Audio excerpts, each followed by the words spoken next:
شروع کنیم از خبری که چند لحظه پیش به دست ما رسید. کمیته حالتهای فوق‌العاده تاجیکستان گفت امروز 25 میلیون از رود 5 جسد مردی را از آب بیرون آوردند که احتمالاً یک تن از همراهان رئیس ولایت مختاری کوهستانی بدخشان است. به اطلاع این نهاد جسد در 20 کیلومتری جای افتاده ماشین آشکار شده است که بودن این جسد فعلا معلوم نیست. کمیته نوشته است که این حال ساختارهای دخلدار برای معین نمودن شخصیت جسدی پیدا شده تدبیرها می‌اندیشند.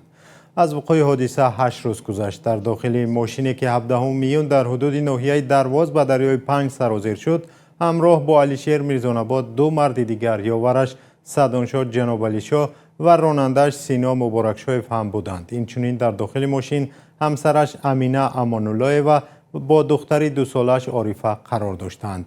کمیته حالتهای فوق‌العاده میگوید کافتکاوی جسدها در روی آب و زیر آن با تمام تدبیرهای امکان پذیر و تکنیک و تجهیزات ادامه دارد و بیش از 200 نفر نجات دهندگان در درواز و ناحیه شمس‌الدین شاهین منطقه کلاب سفربر شدند.